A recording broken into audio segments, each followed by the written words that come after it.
है कि हमारे सामने जो मन बातें फेंक रहा है विषयों की, अब आपको और मन को अलग अलग होना पड़ेगा। आप विषय सोच रहे हैं, ये बात नहीं आनी चाहिए।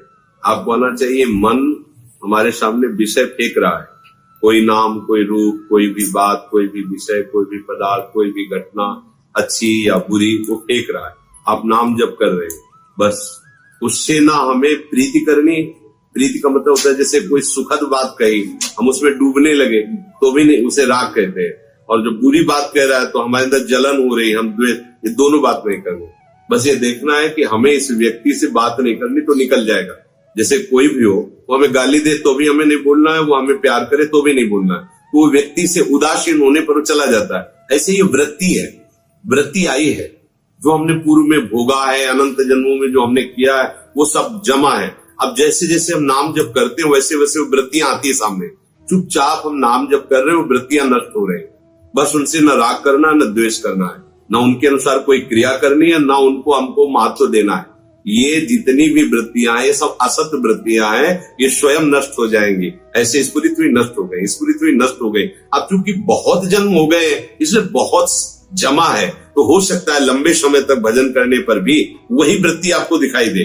क्योंकि काम, क्रोध, लोभ, मोह, मद, मत्सर, इन्हीं के द्वारा सारी वृत्तियां प्रकट की गई। तो हो सकता है कि 10 लाख बार डिलीट होने पर भी ऊपर वही वृत्ति आ रही, क्योंकि वही खेल होते रहे। तो हमको परेशान नहीं होना कि ये तो 10 वर्ष पहले थी, वही वृत्ति आवे नहीं, 10 वर्ष वाली तो न जाने कब नष्ट हो गई।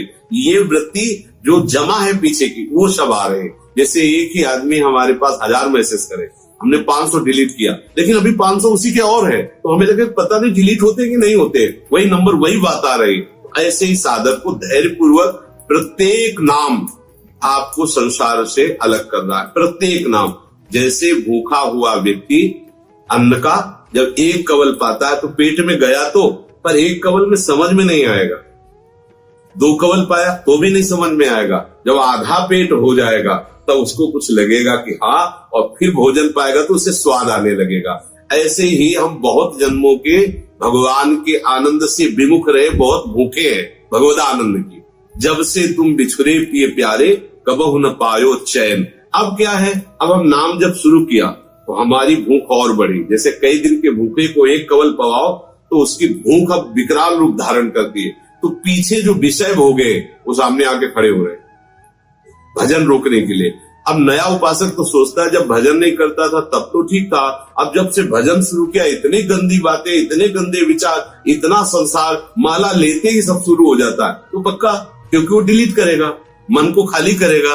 अब उस मन में भगवत लीला भरेगी, और जब भगवत लीला भरेगी तो चाहे जाग रहे हो या सो रहे हो या बैठे हो या चल रहे हो, हर समय वही चलेगा। तो हमें धैर्य पूर्वक भजन करते रहना चाहिए। और जो संसार के दृश्य आ रहे, जो गंदी बातें आ रही, जो संसार की बातें आ रही, वो सब नष्ट हो रही, ऐसी भावना करना चाहिए।